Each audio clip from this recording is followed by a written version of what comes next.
Green city দেখলাম, সবুজের অরণ্য, ফুলের যে সৌন্দর্য, শহরটা ঘুরলাম। বড়াই নদীতে আছি, ভিডিওতে ছবি তুলে দেবো দাদা। অনেক ভালো। ওইখানে যান গেলে এরিয়া আপু। হ্যাঁ এটা শুনলেন, এটা কিন্তু অল্প একটু পথ ভাইয়া, পার হলেই মোহনা।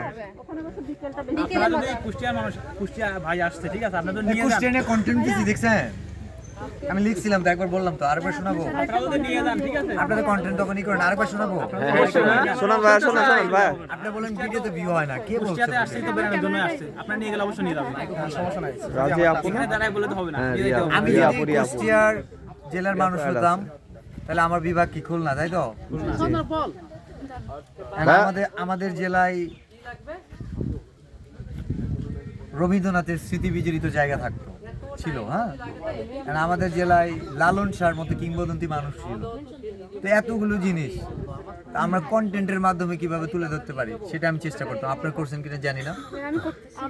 শুনান তো, শুনান কন্টেন্ট শুনান, শুনান দেখি কারটা সেরা। হ্যাঁ আপু বলেন। রিয়া আপু হবে, আরে রিয়া পক্সিন ছিল, নার্ভাস কিছু না, ইয়ে করেন। কুইক আমি একটা লিখছি, আমরা ভাইয়ারটাই শুনবো, আমরা ভাইয়ারটা আপনিটাও বলেন। হ্যাঁ দেখি, কুইক দেখ, আমি যদি প্রিপারেশন নিয়ে আসতে হবে তো। এই ভিডিওটা যদি আমি ভালো একটা লোকেশন নিয়ে করি। আপনি তো কালকে পর্যন্ত আছেন, তারপরে আসলে কুষ্টিয়ার বিষয়ে প্রশ্ন করাটা বেটার হবে। অবশ্যই আপনারা আছেন, মামুন ভাই আছে, এই যে অনেকে তবে কনফিউজ, আমি আপনি জানেন অনেকে দূরের যারা কনফিউজ যে কুষ্টিয়া কি খুলনার বিভাগে না রাজশাহী।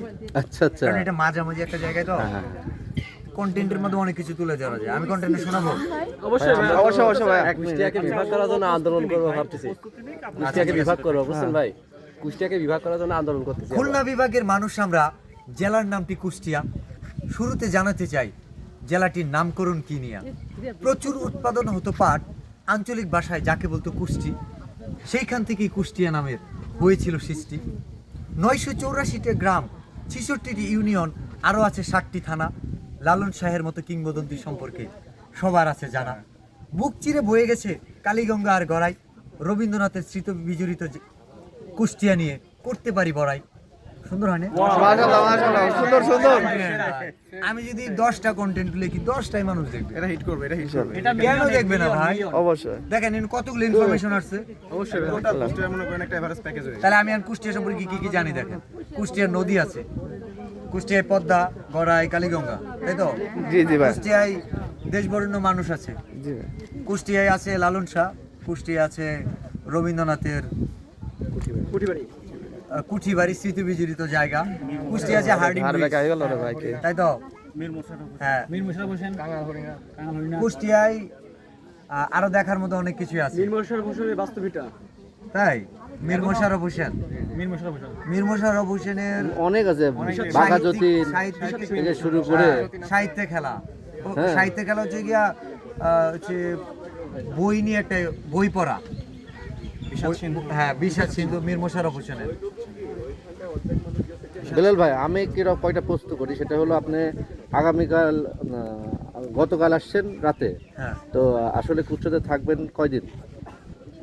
এটা কি কুষ্টিয়াতে আছি, বেশ কয়েকদিন থাকার প্ল্যান আছে। And এটা ডিপেন্ড করে আসলে সিচুয়েশন, বাসায় যদি কোনো সমস্যা না হয়। আচ্ছা, তো কোথায় কোথায় আজকে তো যাওয়ার আছি। প্ল্যান আছে আমাদের কুষ্টিয়াতে? আগামীকাল প্ল্যান আছে যে কুষ্টিয়ায় যে গ্রিন সিটি সকালে যে পরিষ্কার করে, তো এখানে আমরা এখন তো প্রায় 12টা বেজে গেল, কাজ করবে। তো বিকাল বেলা যদি কেউ দেখা করতে চায় আপনার সাথে, কোথায় এসে দেখা করবে?